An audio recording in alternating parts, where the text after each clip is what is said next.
ناظرین و سامعین السلام علیکم ورحمۃ اللہ وبرکاتہ۔ مولا صلی وسلم دائماً ابداً علی حبیبک خیر الخلق کلہم۔ ناظرین و سامعین، ایک آج عجیب سا ایک چلن ہے اور لوگوں کی لا علمی اور وہ کم فہمی یہ علم سے کورا ہونے کی بنا پر ہے کہ لوگ آج کل دنیا میں پیروں کی تعداد بہت زیادہ بڑھ چکی ہے۔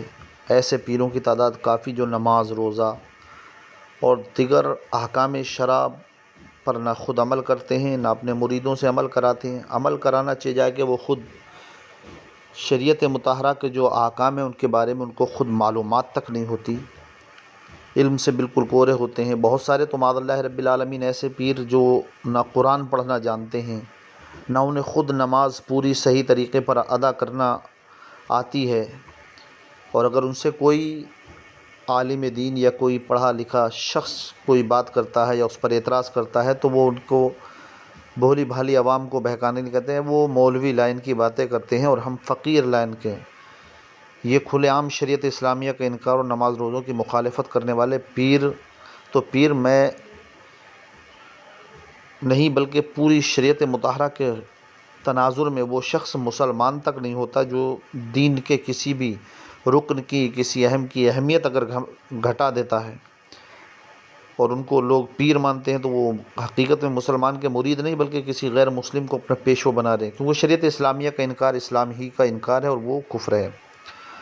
سیدی سرکار اعلیٰ حضرت امام احمد رضا خان فاضل بریلوی ارشاد نے شریعت صراحتاً شریعت مطہرہ کو معاذ اللہ معطل اور محمل لغو باطل کر دینا یہ صریح کفر اور ارتداد ہے اور زندیقی و الحاد موجب لعنت و ابعاد ہے۔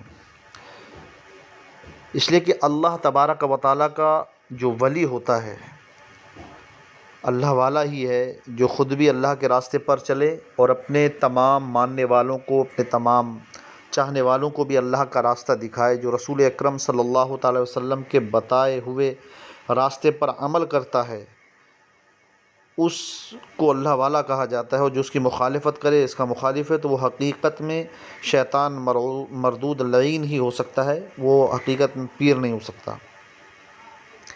قرآن میں خود ارشاد فرماتا ہے اللہ تبارک و تعالی، قل ان کنتم تحبون اللہ فاتبعونی یحببکم اللہ ویغفر لکم ذنوبکم واللہ غفور رحیم، کہ اگر تم اللہ سے محبت رکھنا چاہتے ہو تو پہلے رسول کریم صلی اللہ تعالیٰ علیہ وسلم سے محبت کرو، آپ کے فرمان پر عمل کرو، جن چیزوں سے سرکار منع فرمائے۔ دوسری آیت میں رب نے فرمایا ما آتاکم الرسول فخذوہ وما نہاکم عنہ فانتہوا، کہ رسول جس چیز کا حکم دیں، جو کہیں، جو تم سے فرمائیں اس پر عمل کرو، اور جس چیز سے تمہیں روکیں اس سے باز آ جاؤ۔ ناظرین کرام، بہت ساروں کو آپ نے دیکھا ہوگا کہ چلتی پھرتی انگوٹھیوں کی دکان ہوتی ہیں، انگلیاں 10 ہوتی ہیں، 20 انگوٹھیاں اس میں پہنی ہیں، بہت سارے پتھر گلے میں لٹکا دیے بیٹھے ہوئے ہیں، ظاہری طور پر لوگوں کو دکھانے کے لیے وہ کچھ بھی کرتے ہیں اور بولے ہم فقیری لین کے لوگ ہیں۔ نعوذ باللہ من ذالک، کیا کوئی شخص سرکار غوث العظم رضی اللہ تعالیٰ عنہ سے بڑا بھی فقیر ہو سکتا ہے؟ کیا کوئی شخص سرکار غریب نواز خواجہ معین الدین چشتی سنجری اجمیری رضی اللہ تعالیٰ عنہ سے بڑا فقیر ہوگا؟ کیا کوئی صابر پاک علاء الدین احمد صابر کلیری رضی اللہ تعالیٰ عنہ سے بڑا فقیر اور قناعت پذیر ہوگا، قناعت والا ہوگا؟ حضرات محترم، آپ اگر ان سب حضرات کی، ان سب اللہ والوں کی زندگی کا مطالعہ کریں تو آپ کو پتہ چلے گا کہ انہوں نے ہفتوں ہفتہ، مہینوں مہینہ اللہ کے رزق میں سے کچھ کھایا نہیں، مگر ایک لمحہ اللہ کی بارگاہ سے وہ کبھی روگردانی نہیں کی۔ 5 وقتہ نمازیں چہ جائے، سرکار غوث العظم کے سوانح حیات میں آپ پڑھ کر کے دیکھیں کہ غوث العظم رضی اللہ تعالیٰ عنہ کا حال یہ ہے کہ آپ نے 40 سال تک عشاء کے وضو سے فجر کی نماز ادا فرمائی۔ اللہ اکبر کبیرہ۔ حضرات محترم، تو کیا ان سے بڑا کوئی شخص ہوگا کہ وہ طریقت والے ہیں اور وہ شریعت والے ہیں، وہ مولوی والے ہیں، ہم فقیری لائن والے ہیں؟ کیا ان سے بڑا کوئی فقیر ہو سکتا ہے؟ اس لیے عوام اہل سنت سے یہ گزارش ہے کہ آپ حضرات ایسے ڈھکوس لباس پیروں کے چکر میں نہ پڑیں۔ آپ کو اگر کوئی شخص یہ کہتا ہے تو آپ ان سے یہ پوچھیں کہ سرکار غوث العظم رضی اللہ تعالیٰ نے ایک وقت کی نماز قضا کی؟ کیا آپ نے کبھی کسی مرید کو یہ کہا کہ کیا ضرورت ہے نماز کی؟ نعوذ باللہ من ذالک۔ آپ نے دیکھا کہ سرکار غوث پاک ہیں، سرکار غریب نواز ہیں، یا جتنے بھی ولی اللہ ہیں ان سب کی حیات، ان سب کی زندگی کا معاملہ کیا ہے کہ آپ نے روزے پہ روزے تو رکھے مگر اللہ کی عبادت سے کبھی روگردانی نہیں کی۔ ہم نے تو یہ دیکھا کہ آج کے یہ ڈھکوس لباس پیر رمضان کے مبارک مہینے میں بھی سر عام غیر مسلموں کی طرح کھاتے پیتے نظر آتے ہیں۔ ناظرین کرام، اور اللہ کے ولیوں کے دنیا سے جانے کے بعد بھی آپ ایک چیز پر غور کریں کہ جہاں کسی اللہ والے کا مزار ہوتا ہے اس کے ساتھ میں مسجد بھی ہوتی ہے۔ وجہ کیا ہے؟ وجہ یہ ہے کہ جب تو ان سے محبت کرنے کے لیے ان کی بارگاہ پہ آتا ہے تو جب ان کی بارگاہ میں حاضر ہو تو ان کا طریقہ اپنا مسجد میں جا کر نماز ادا کر۔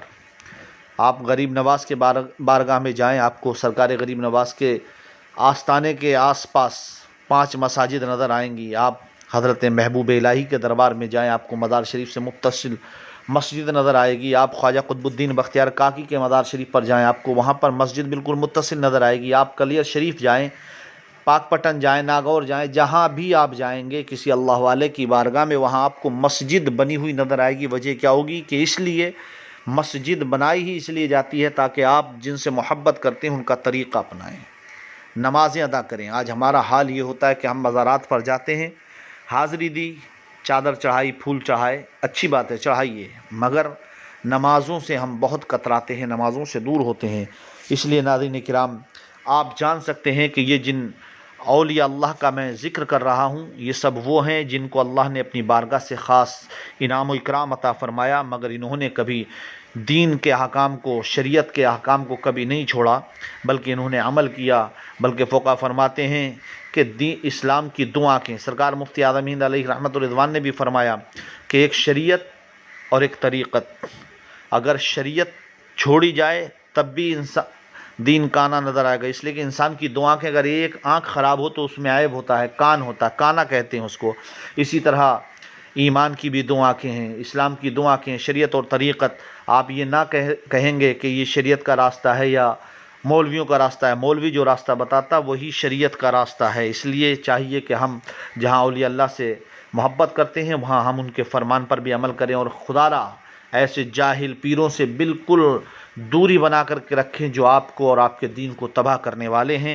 اللہ تعالی ہمیں آپ کو سب کو عمل کی توفیق عطا فرمائے۔